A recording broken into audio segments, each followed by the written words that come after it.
Kidney का birth kidney का birth month होता है 8 सितंबर से 7 अक्टूबर। 8 सितंबर से 7 अक्टूबर।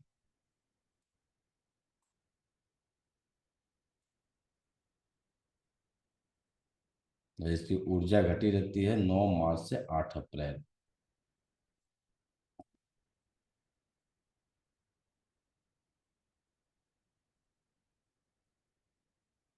वर्तमान समय में किडनी की ऊर्जा घटी है कि बढ़ी है? 9 मार्च से 8 अप्रैल है। इस समय किडनी की ऊर्जा घटी हुई कंडीशन में रहती है। बढ़ी किसकी है इस समय? तो लार्ज इंटेस्टाइन की ऊर्जा बढ़ी हुई है।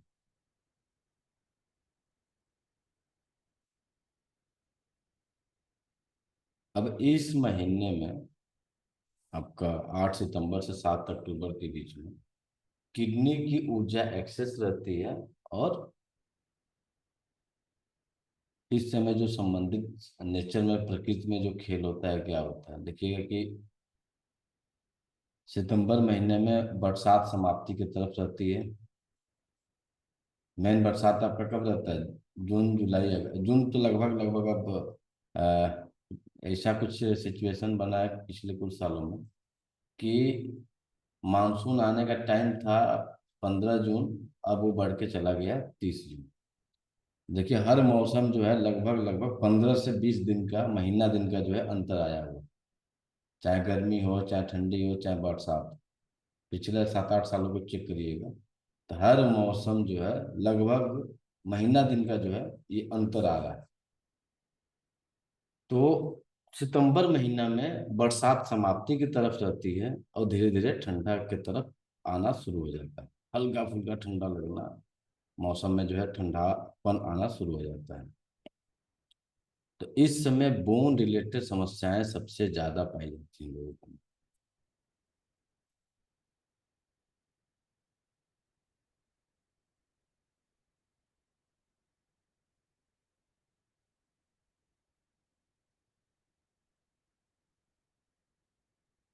थकान, चेहरे पे हाथ पैरों में सूजन,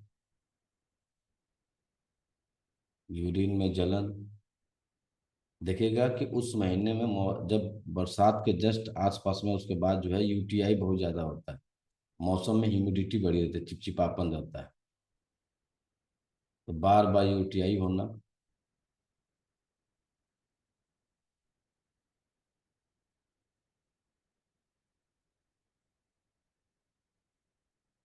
किडनी जल तत्व से संबंधित है।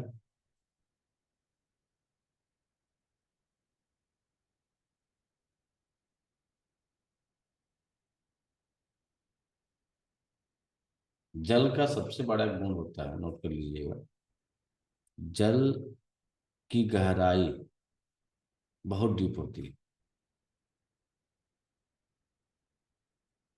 जैसे प्रशांत महासागर, हिंद महासागर, अटलांटिक महासागर, इनकी गहराई क्या है? बहुत डीप। और ऐसे समतल भूमि में जब हम लोग जब जल निकालने की प्रक्रियाएं होती हैं तो क्या है? जल बहुत नीचे सोर्स। तो जल की गहराई बहुत डीप होती है। तो इस महीने में यदि किसी ने जन्म लिया है तो उसके सोचने की क्षमता क्या होगी? सोचने की, समझने की, पढ़ने की बहुत डीप होगी, गहरी होगी। संग्रहण क्षमता बहुत ज्यादा होती है। अब देखिए कि पूरे भारत का कचरा जो है, जितनी भी चीजें हैं कहाँ जाके सब फेंकी जा रही हैं? अंधाधुंध नदियों में सब जाके इकट्ठा हो रहा है, कहीं ना कहीं समुद्र में सब इकट्ठा कर ले रहा है ना समुद्र। तो संग्रहण करने की क्षमता भी इसके अंदर पाई जाती है। आप लोगों में यदि किसी का जन्म हुआ होगा आपका 8 अगस्त से लेके 7 अक्टूबर के बीच में, तो देखिएगा कि पूरे घर की जिम्मेदारी उसी के पास होगी। ये सब कुछ करता होगा, सारा जो है कचरा इसी के ऊपर फेंक दिया जाता है। कोई है? चेक कर लीजिए, जितना खूब मेहनत करिएगा और 2 साल ऊपर आप ही के ऊपर लग जाएगा। तुम्हारे चलते तो हुआ है, तुम किए क्या हो? आदमी जी जान लगा के कर रहा है, लेकिन उसका जितना भी चीजें जो होता है ना घर का, जितना सब कुछ दोषारोपण कर देना या जिम्मेदारी उठा के फेंक देना उसी के ऊपर। तो ये इस महीने में जन्म लिए हुए लोगों के पास ये समस्याएं पाई जाती हैं। ये लोग हमेशा नवीकरण करते हैं, हमेशा कुछ नया सोचेंगे, कुछ नया करेंगे। इन लोगों को यूरिन ट्रैक से संबंधित समस्याएं बहुत ज्यादा पाई जाती हैं।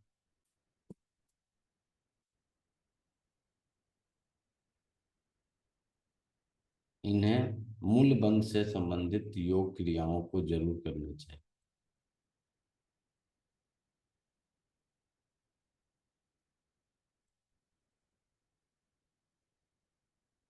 इनका मेटाफिजिकल रूप से, तो इनका जो इमोशन है, वो इमोशन जो है मूलभूत जो है वो फियर है, जीवन रक्षा, आत्मनिर्भरता इनका इमोशन है। यदि असंतुलन होगा, असुरक्षा की कमी मिलेगी, आत्म सुरक्षा बल कम होगा और जीवन में अनिश्चितता बनी रहेगी।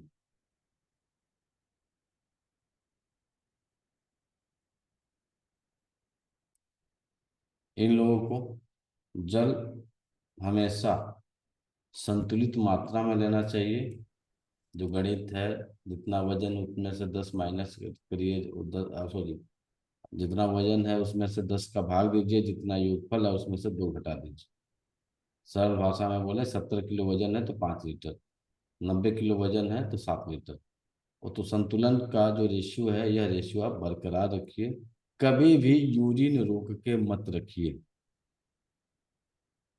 कभी भी यूरिन रोक के मत रखिए। और इनकी थकान तभी मिटेगी जब ये आराम करेंगे। इनकी थकान तभी मिटेगी जब ये आराम करेंगे।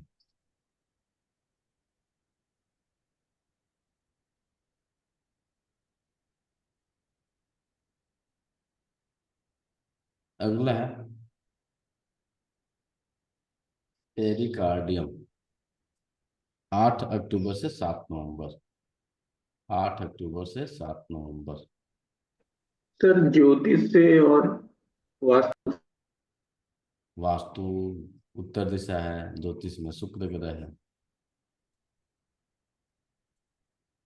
वास्तु में यह उत्तर दिशा को रिप्रेजेंट करता है। और ज्योतिष में शुक्र और शनि से भी संबंध स्थापित होती है। शुक्र शनि चंद्रमा, शुक्र शनि चंद्रमा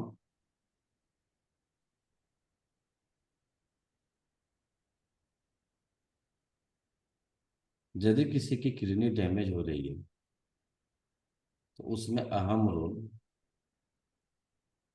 शुक्र का, चंद्रमा का और शनि का हो। यदि ज्योतिषीय गणना में देखा जाएगा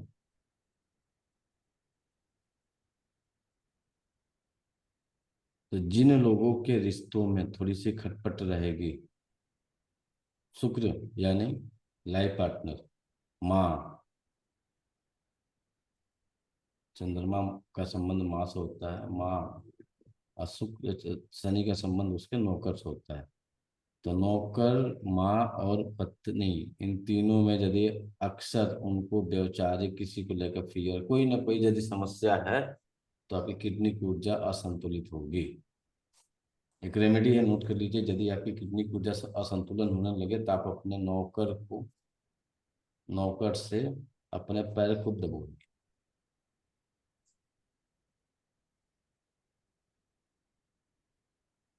आपका जो सर्वेंट है उससे अपने पैर के जो पॉइंट हैं किडनी वाले, खासकर K3, K7, K1, इस पे उनसे जो है मसाज कराइए, जल्दी रिजल्ट मिलेगा।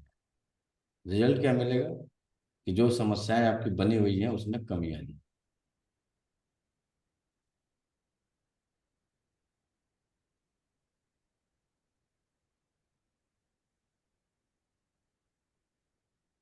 ज्योतिषी ट्रीटमेंट में जाएंगे तो अच्छा रेमेडी होता है।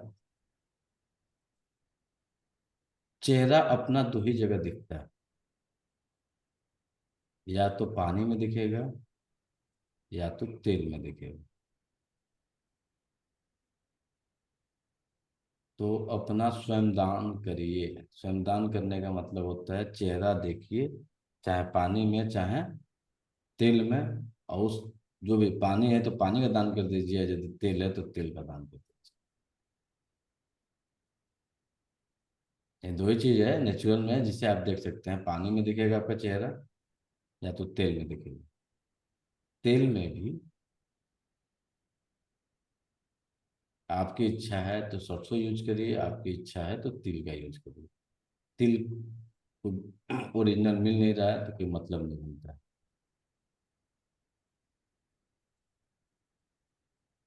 तांत्रिक दृष्टिकोण से किडनी के लिए माँ काली की आराधना अनिवार्य हो जाती है। तांत्रिक दृष्टिकोण से माँ काली की आराधना अनिवार्य हो जाती है।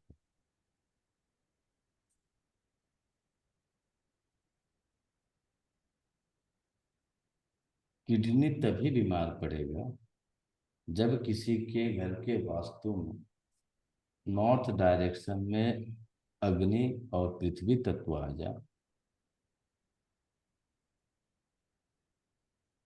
या जल तत्व पृथ्वी तत्व के स्थान पे चला जाए।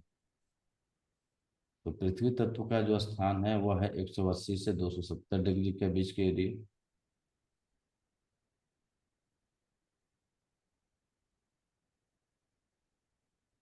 या आपके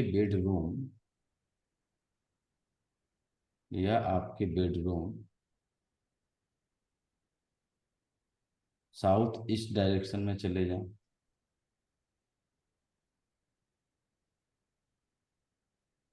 या साउथ ईस्ट में जो है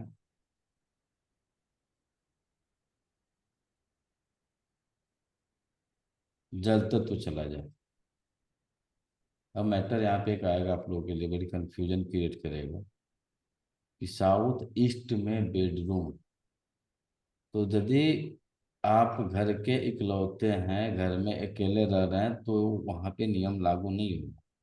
लेकिन गलती से यदि आप अपने घर में आप बड़े हैं, घर के मुखिया हैं, और उसके बाद से जब कैलकुलेशन करके जाएंगे तो साउथ वेस्ट में होता है घर के मुखिया का, साउथ नॉर्थ वेस्ट में घर के उसके बाद वाले जो जो भी होंगे, बेटा हो या फिर फैमिली में जो भी हो, उसके बाद से अगला रूम आएगा आपका नॉर्थ ईस्ट की तरफ।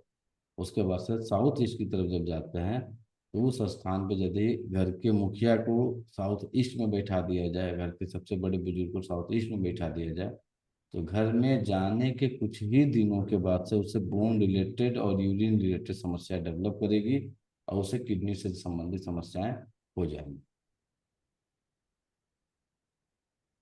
साउथ ईस्ट डायरेक्शन में कभी भी घर के मुखिया को नहीं जाकर सोना चाहिए, नहीं तो आलस, सुस्ती, थकान, पैरों में सूजन, आंखों में सूजन, ये सारी चीजें डेवलप कर जाएं।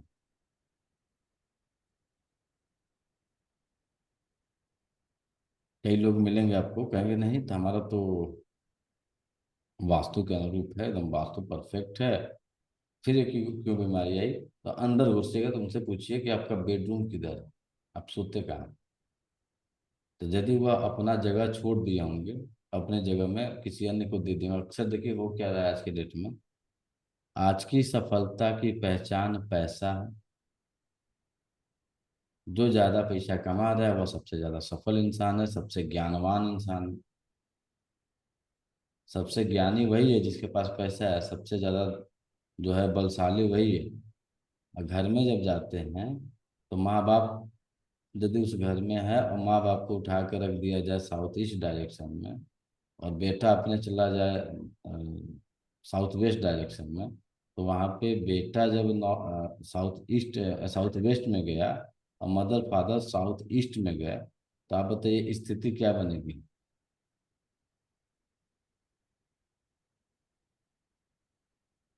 बच्चे की चलेगी घर में, मम्मी पापा की नहीं चलेगी। स्थिति क्या बनेगी? किडनी उस किसकी डैमेज होगी, बेटा का या पिता की? मम्मी पापा का। मर जाएंगे बेचारे 10 साल के अंदर। Prostate enlarge, prostate cancer, female को यूरिन रुक नहीं पाएंगे, बर्निंग होगा, जलन होगी, बोन सूखते जाएंगे, बोन पेन होना शुरू हो जाएगा। और यदि कोई गया हुआ है तो चेक कर लीजिए, होना शुरू हो गया होगा। तो कभी भी चीज मैं देख रही हूँ, हो रहा है ये है, ये हो रहा है किसी के घर में। भाई होगा, नहीं रुकेगा। बोन रिलेटेड प्रॉब्लम स्टार्ट हो चुकी है। Bone related, urine, prostate enlarge, prostate cancer, तो सब इस डेवलप है। में केवल जगह बच्चों को रखा जा सकता है। इसको साउथ ईस्ट में, जैसे साउथ वेस्ट में बेटा चला जाए तो देखिए, साउथ यहाँ दुर्ग आ गए तो। जल तत्व जो है ना, ये जल तत्व की यदि हम बात कर रहे हैं, तो आप इस जगह पे कोशिश करिए, अपने गेस्ट को रखिए, उनको विदा कर दीजिए, आए। जब आग में, जब कोई किसी को आग में बैठाइएगा तो कितना देर बैठेगा? कैलाश सर, किसी को आग में बैठा दीजिए तो कितना देर बैठेगा? ठीक है। तो आग में किसको बैठाया जाता है? जिसको अपने भोजन। यहाँ रखना नहीं है, भैया आओ, खाओ पियो जाओ। रिश्तेदार का मतलब क्या हुआ, गेस्ट का मतलब क्या हुआ? आइए, रुकिए, जाइए। ज्यादा देर रहेंगे तो तकलीफ देंगे। तो जब ज्यादा देर रहेंगे ही नहीं, ऐसे जगह उनको रखिए, कोई ज्यादा देर रहेंगे ही नहीं, खुद ही आग लगेगी, भाग जाएंगे। इस साउथ ईस्ट वाले डायरेक्शन में कोशिश करिए कि अपने मत रहिए, फैमिली मेंबरों को मत रखिए, गेस्ट रूम बना।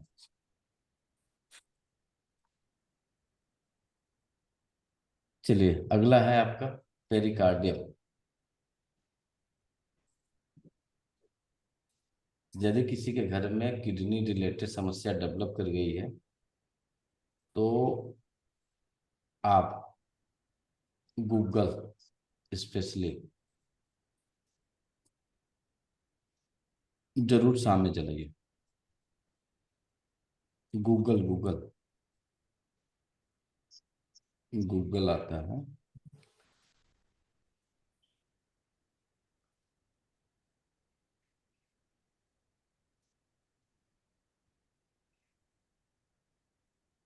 चेहरे पे जो संकेत मिलेगा, क्या मिलेगा? आंखों के नीचे सूजन मिलेगी, जब किडनी डैमेज होने लगेगी तो डार्क सर्किल होने लगेगा।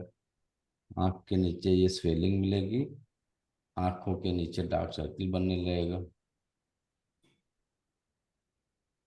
पेरिकार्डियम, इसका जो टाइम है 8 अक्टूबर से 7 नवंबर। पेरिकार्डियम जो है हृदय का सुरक्षा कवच है, हृदय को अपने पूरे कवर में घेरे रहता है।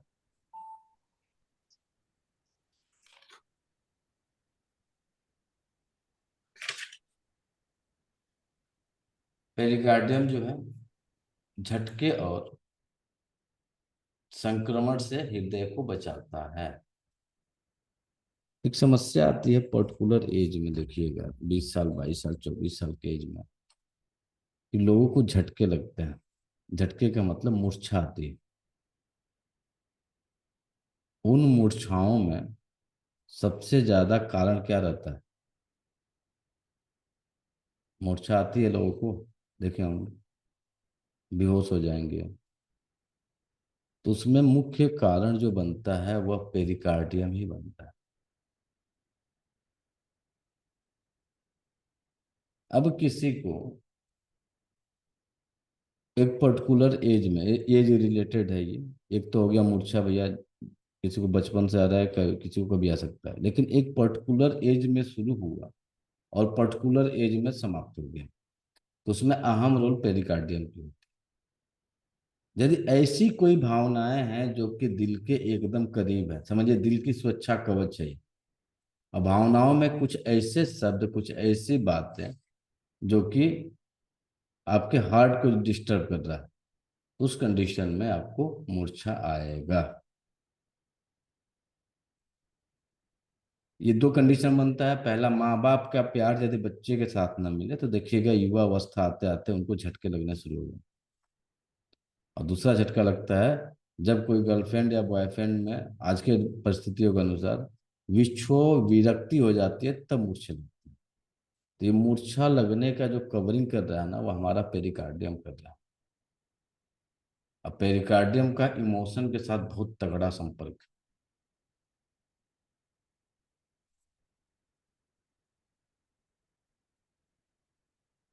पेरिकार्डियम जब जब आपका असंतुलित होगा तो उस कंडीशन में छाती में जलन होगी, बेचैनी होगी।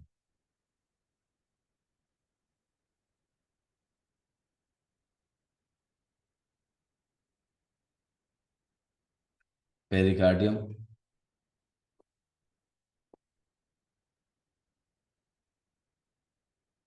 दक्षिण दिशा से संबंधित है।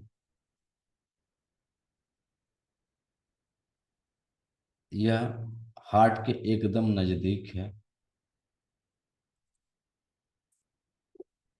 हार्ट आपका कहाँ पे है?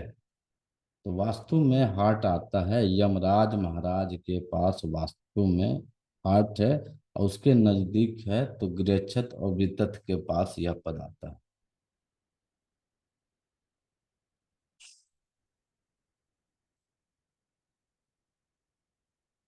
यदि किसी के घर के साउथ डायरेक्शन में असंतुलन हो जाए, पेरिकार्डियम और हार्ट सबसे ज्यादा डिस्टर्ब। आज के डेट में हार्ट अटैक की संख्या की वृद्धि क्यों हो रही है? तो कोष्टक में कहीं लिख लीजिए, आवश्यकता से ज्यादा घर में, आवश्यकता से ज्यादा घर में बाथरूम बनाना।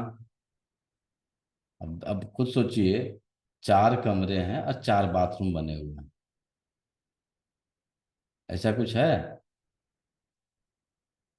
4 कमरे हैं, 4 बाथरूम बने हुए हैं, तो घर बनता किस पे है? पृथ्वी तत्व पे बनता है घर, और जगह जगह पानी की लीकेज किए पड़े हैं घर में। उस स्थिति में आपका हार्ट डैमेज होगा। पानी की मात्रा बढ़ाएंगे तो डैमेज होगा। खासकर यदि साउथ ईस्ट में यदि आपने बाथरूम लेके चले गए गलती से, चाहे जानबूझ के, अब ये दिमाग में चले मास्टर बेडरूम है, इसके अटैच बाथरूम नहीं होगा तो अच्छा नहीं होगा, तो नैया गर्त में जाएगी। आप हार्ट अटैक जैसे भी होगा, हार्ट की या तो दवाई खाएंगे आप, या तो हार्ट से रिलेटेड कोई ना कोई दिक्कत आपको होगी। बचने का कोई चांस नहीं है, और हकीकत में कोई रेमेडी भी नहीं, ये भी जान लीजिए। तो यदि आप नया घर बनाइएगा ना, तो भूल के भी मत कोशिश करिएगा, भले थोड़ा सा 2 कदम चल के चले जाइए बाथरूम में अपना अलग बनाइए, लेकिन अब नया ट्रेड में आ रहा है तो कंडीशन अलग अलग अप्लाई हो रही है, तो बीमारियों का लेवल बढ़ते जा रहा है, देखते जाइए। चला सर, आप घर बनाइएगा तो ध्यान रखिएगा भाई, मत बनाइएगा।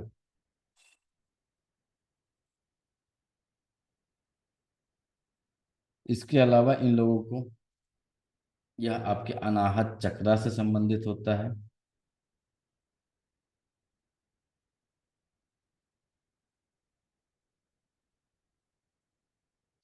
इसकी जो भावना है, इमोशन है, वो संवेदना है, प्रेम है, सुरक्षा है।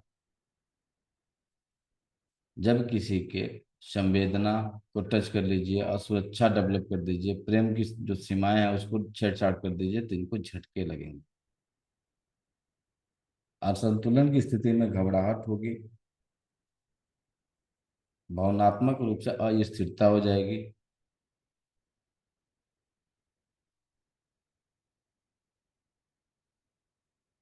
अगला है ट्रिपल वार्मर।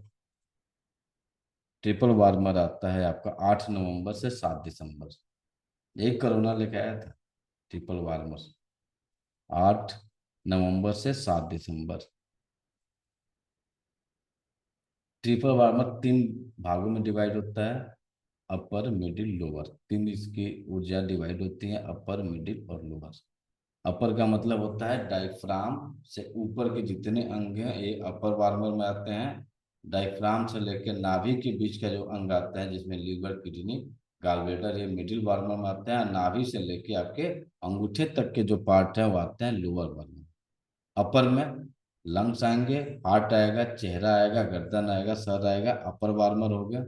मिडिल डायफ्राम और आपके नाभि के बीच में लीवर, स्टमक, स्प्लीन, पैनक्रियाज, ये 5 अंग आ जाएंगे। और जस्ट उसके नीचे जो है इंटेस्टाइन भी आपकी आती है मिडिल वार्मर में, स्मॉल इंटेस्टाइन।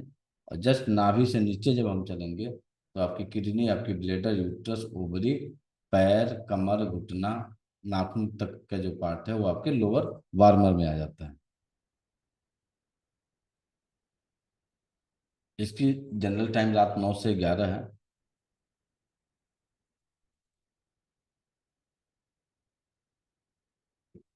यह ऊर्जा को, ट्रिपल वार्मर का काम है ऊर्जा को सही जगह पहुंचाना, ट्रांसफर करना।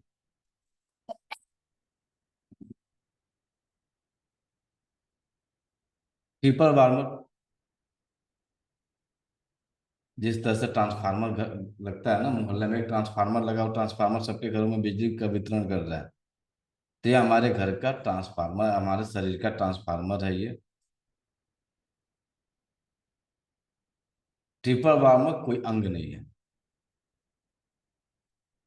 ट्रिपल वार्मर कोई अंग नहीं है और सब अंगों को ये जोड़ता है।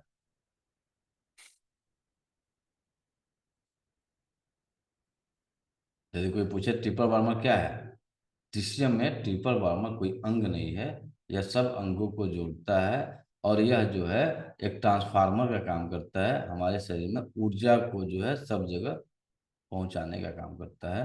वो कौन सी ऊर्जा है? वैद्युतीय ऊर्जा। आपके शरीर में जो वैद्युतीय ऊर्जा है उसको अग्नि जो है इसको पहुंचाने का काम ट्रिपल वार्मर करता है।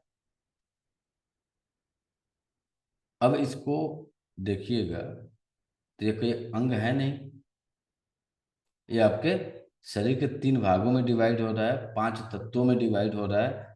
तो यह हर जगह विराजमान है, यह हर जगह विराजमान है।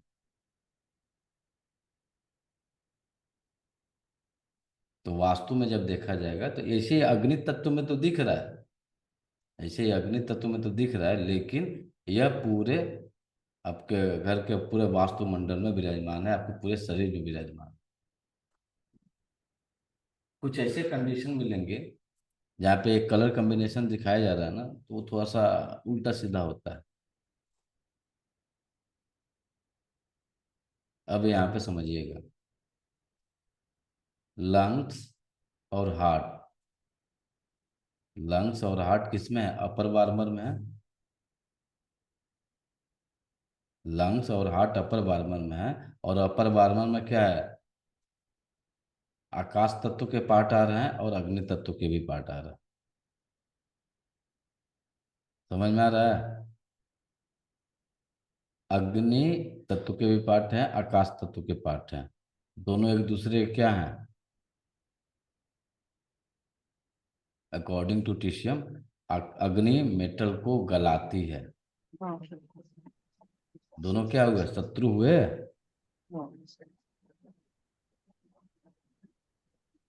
दोनों शत्रु ही तो है ना। नाभि हाँ से डायफ्राम के ऊपर जा रहे हैं, एलिमेंट में जब डिवाइड कर रहे हैं तो आकाश तत्व में आपका लंग्स आ रहा है और अग्नि तत्व में आपका हार्ट आ रहा है। यही मेन मेन आपके पार्ट है यहाँ पे। हाँ दोनों एक दूसरे क्या हैं? शत्रु हैं हाँ अकॉर्डिंग टू एलिमेंट। अब यहाँ पे अब कहा जा रहा है कि दोनों एक साथ विराजमान है। अपर वार्मर में है ना, तो दोनों एक साथ विराजमान है। तो कुछ परिस्थितियां होंगी जहाँ पे दोनों को आपको एक साथ विराजमान करना पड़ेगा अपने घर के अंदर। कुछ ऐसी परिस्थितियां होंगी जहाँ पे आपको अपने घर के अंदर विराजमान करना पड़ेगा। जैसे कल आप लोगों ने थोड़ा सा वॉच किया होगा 1 बजे, जो लोग ज्वाइन किए होंगे, तो आपके नॉर्थ ईस्ट डायरेक्शन में, नॉर्थ डायरेक्शन में ये चीज़ें नहीं होनी चाहिए, ये चीज़ें होनी चाहिए। कुछ कंडीशन में ट्रिपल वार्मर की जब एंट्री की जाएगी तो वहां पे यह जरूरी हो जाएगा कि एक साथ आग भी जलेगी, एक साथ स्पेस भी रहेगा। ऐसे दोनों तो शत्रु बन रहे हैं ना जी। अब दोनों यहाँ पे क्या है? हमारे लंग्स और आपके हार्ट दोनों एक ही जगह है। अपर वार्मर में, अपर वाले वार्मर में तो दोनों एक साथ एक ही जगह विराजमान, एक ही एरिया में विराजमान। तो कुछ परिस्थितियों में इन्हें हम एक साथ रखेंगे। ज्योतिषीय दृष्टिकोण से पेरिकार्डियम का संबंध आपके सूर्य, क्योंकि हार्ट का मित्र है, हार्ट के पास है, और बुध, सूर्य और बुध से संबंध स्थापित होता है। अकेले यदि बात करेंगे तो बुध ही हमारा पेरिकार्डियम है, बुध ही हमारा पेरिकार्डियम है। सूर्य को जो है हार्ट माना जाता है, तो हार्ट के सबसे नजदीक क्या है? पेरिकार्डियम है, उसकी पूरी एक झिल्ली है। और ब्रह्मांड में जब देखा जाता है तो सूर्य के सबसे नजदीक जो ग्रह है वो है बुध।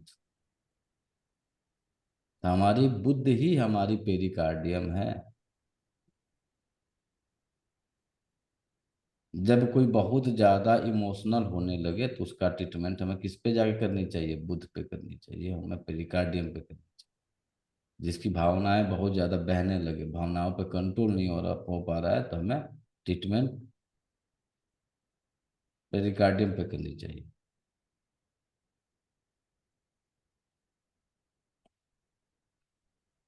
सॉरी, पेरिकार्डियम कह रहा हूँ, ट्रिपल वार्मा। ट्रिपल वार्मा का जो संबंध बनेगा, पेरिकार्डियम का बुध से संबंध होगा। अब यहाँ पे ट्रिपल वार्मर की बात कर रहे हैं लोग, तो ट्रिपल वार्मर में पहला जो ग्रह आएगा, नाभि डायफ्राम के ऊपर का क्षेत्र है, सूर्य का क्षेत्र आ रहा है। डायफ्राम और आपके नाभि के बीच का भाग बुध का क्षेत्र आएगा, और नाभि से लेके पैर तक शनि का भाग आएगा। तो यहाँ पे सूर्य बुध शनि, एक मिनट प्रशांत जी दोबारा समझाइए। ट्रिपल वार्मर है। नाभि से, सॉरी, डायफ्राम से ऊपर सूर्य, डायफ्राम से लेके आपके नाभि तक बुध, और नाभि से लेके पैर तक शनि। तो ट्रिपल वार्मर में तीन ग्रहों की ऊर्जा सम्मिलित होगी, सूर्य बुध चंद्र और शनि। सूर्य बुध और शनि मुख्यतः ये तीन होंगे, बाकी इसके पीछे छह और आएंगे। इसकी ऊर्जा को संतुलित करने के लिए तांत्रिक दृष्टिकोण से देखिएगा तो त्रिपुर सुंदरी नाम सुने होंगे, कई लोग इनकी आराधना भी करते होंगे त्रिपुर सुंदरी का। त्रिपुर सुंदरी ही लक्ष्मी जी है, और सब कोई आराधना करता है।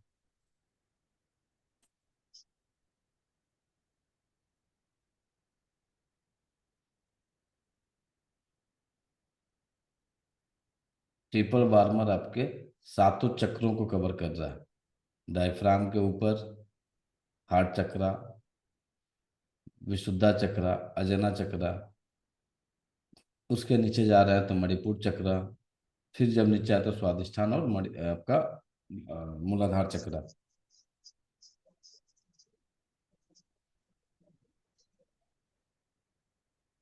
अगला है आपका सबसे बड़ा और सबसे डेंजर, दो मेरिडियन है, गाल ब्लेडर और लीवर,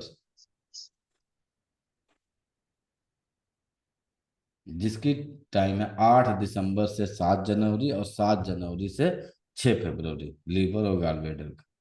गाल ब्लेडर का है 8 दिसंबर से 7 जनवरी, लीवर का है 8 जनवरी से 6 फरवरी।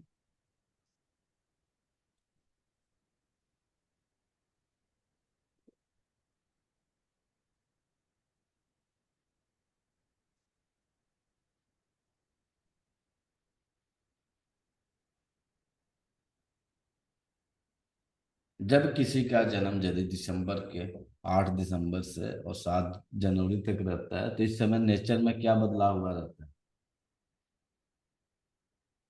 खासकर भारत में इस समय नेचर में क्या बदलाव रहता है? ठंड रहती है। ठंड रहती है चरम पे। क्या करना चाहिए? ठंड में क्या होता है इंसान? जब नष्ट कपड़े। हो जाता है। और क्या होता है? इस समय सबसे ज्यादा हवाएं चलती हैं।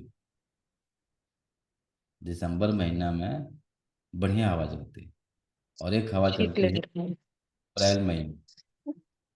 चलती है। अप्रैल मई में अभी आपका इस साल तो बहुत कम चला हवा, इस साल हवा नहीं चली। अब ये जो अप्रैल टाइम चल रहा है इस समय जो लू चलता है, अभी लू चल नहीं रहा। तो दो समय सबसे तीव्र हवा चलती है, पहली चलती है आपकी दिसंबर जनवरी में, जो कि ठंड हवाएं होती हैं, और इस समय जो चलती हैं वो गर्म हवाएं होती हैं।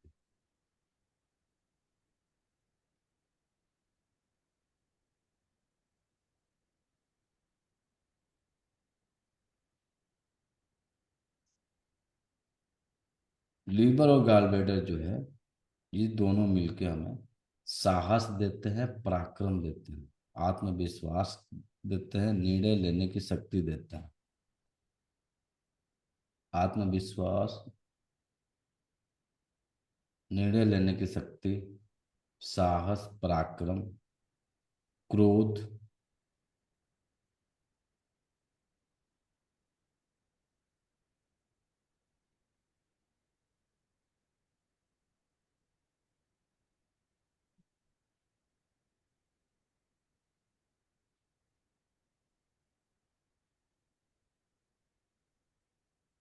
बाधाओं पे नियंत्रण।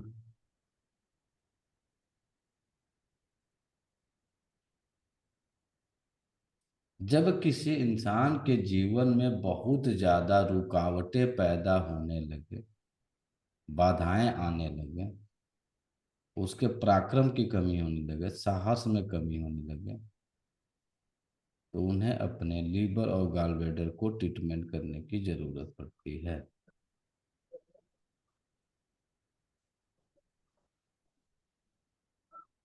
एक शब्द होता है डर और डरपोक। एक शब्द है डर और डरपोक। क्या उसमें कुछ अंतर हो सकता है? डर, डरपोक, कोई बताएंगे?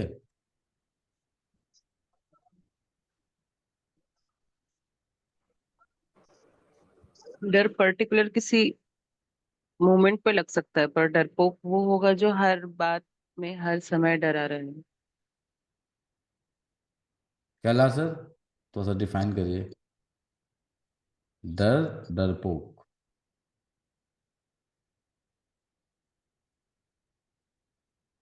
सर डर स्थिति होगी, डरपोक इंसान होगा। डर, स्थिति होगी, किसी भी चीज को लेके डर होगा, डरपोक इंसान होगा। अब आपको थोड़ा सा देखिए, डर जो है, डर यानी फियर, यह है आपके किडनी का, और डरपोक जो है वो है गॉलब्लैडर का। शब्द थोड़े से हैं, एक है डर, एक है डरपोक।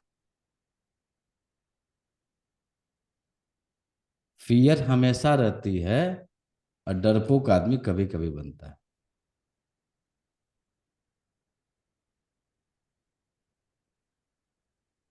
कैलाश सर, कुछ डिफाइन करेंगे आप?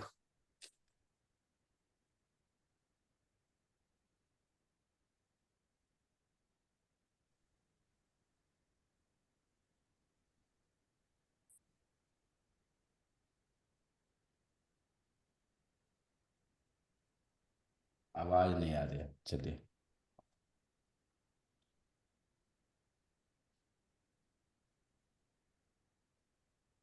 डरपोक के साथ आता है गुस्सा। हमेशा डर के साथ, जो ये डर जो है, किडनी वाली जो डर है, इसके साथ गुस्सा नहीं आएगा। और जब इंसान डरपोक होगा वह गुस्सैल होगा।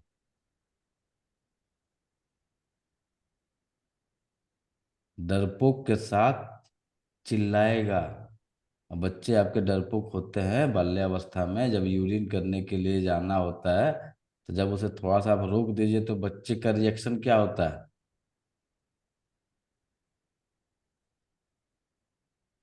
चिल्लाता है। और जिसके जिसके गाल ब्लेडर निकले होंगे ना, गाल ब्लेडर जिसको रिमूव हो जाता है वो डरपोक हो जाता है। थोड़े से भी कुछ होगा तो जहां एक तो डर है, उसके साथ तुरंत जो है एक्शन, पोक। देखिए डर पोक, जो शब्द लगा आगे पोक, तो यह किसको इंडिकेट कर रहा है? क्रोध को इंडिकेट कर रहा है, गुस्सा को इंडिकेट कर रहा है, उत्तेजना को इंडिकेट कर रहा है। तो जब जब डर के साथ में गुस्सा और उत्तेजना मिले तो वहां पे गॉल ब्लैडर डिस्टर्ब रहेगा। और एक डर होता है, डर के मारे आदमी सिकुड़ रहा है, साइलेंट हो रहा है, चुप लगा रहा है, तो वह किडनी का है।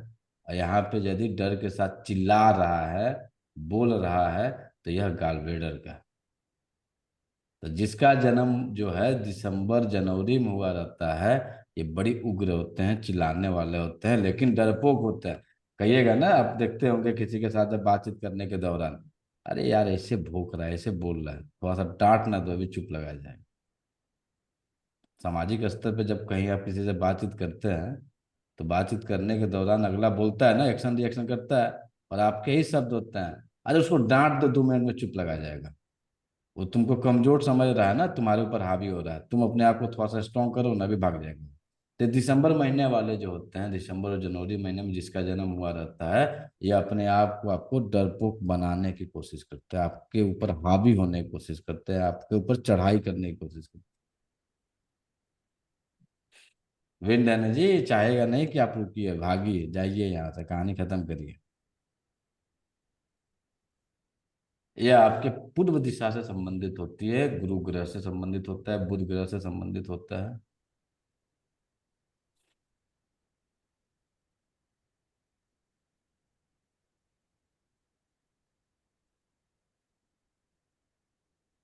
जब कभी भी आपके जीवन में व्यवधान आना शुरू हो जाए, तो आप अपनी 2 आदतों को कंट्रोल कर लीजिए। बहुत सरल, आसान, सरल भाषा में समझिए। जिस दिन आपको दिखे कि हमारे जीवन में व्यवधान आ रहा है, रुकावटें आ रही हैं, जीवन अच्छे से नहीं चल रहा है, चाहे हमारा लाइफ पार्टनर का जीवन हो, चाहे फाइनेंस का जीवन हो, चाहे पैसे रुपए का हो, चाहे करियर का जीवन हो, तो उसके पीछे छुपी हुई 2-3 आदतें आपकी रहती हैं। वो आदतें क्या क्या है, नोट कर लीजिए भैया। सबसे पहले, क्रोध। जिस दिन आपका क्रोध का लेवल बढ़ेगा, उस दिन से आपके अंदर कैरियर में रुकावटें शुरू हो जाएंगी। तो कैरियर में रुकावट, या घर में कोई रुकावट हो रही है, पैसे में रुकावट हो रही है, जहां पे रुकावट, जिस जगह आपको यूटिलाइज करना है यूटिलाइज कर लीजिए। और यदि उस जगह रुकावट आई हुई है, तो उसका एक सबसे पहला उपाय क्या करना है, क्रोध को समाप्त करना। आपके पास झुंझुलाहट आएगा। झुंझुलाहट समझ रहे हैं, झुंझुलाहट। काम को बार बार टालना। ये कौन करवा रहा है, ये लीवर करवा रहा है, ये गॉलब्लैडर दोनों मिलकर करवा रहा है। गाल हमेशा तमतमाए रहेंगे, आंखें हमेशा लाल रहेंगी।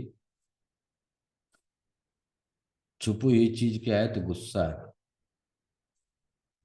तो यदि आपके जीवन में रुकावट, व्यवधान शुरू हो जाए, तो तुरंत अपने जीवन से गुस्सा को ला के अग्नि में डाल दीजिए, स्वाहा कर दीजिए। करना इतना आसान है नहीं है, मेहनत करिएगा तो हो जाएगा।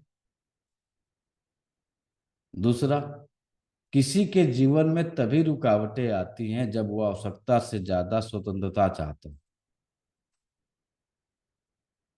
आवश्यकता से ज्यादा स्वतंत्रता चाहता है। कहीं समझ में आ रहा है इसको, कहाँ कैसे स्वतंत्रता का लेन देन है। जैसे किसी बच्चे को माँ बाप बोलते हैं कि बेटा रात को 10 बजे के बाद कहीं मत निकलो, कोई दुर्घटना घटित हो जाएगी। तो आपने तो रोका, लेकिन बच्चा माना नहीं, बच्चा तो गया, बच्चे के साथ कोई दुर्घटना घटित हो गई,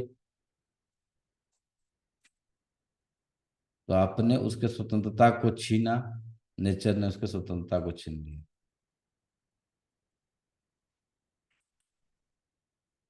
कभी भी आप अपने आप को बहुत ज्यादा स्वतंत्र फील करना शुरू करने की कोशिश में रहेंगे, तो व्यवधान आना लाजमी है, व्यवधान आए।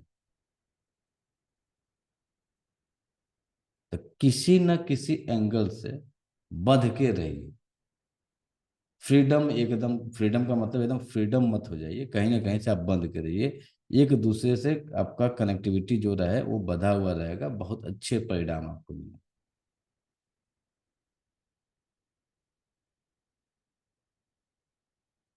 तो बहुत उग्र ऊर्जा होती है आपके दिसंबर और जनवरी महीने,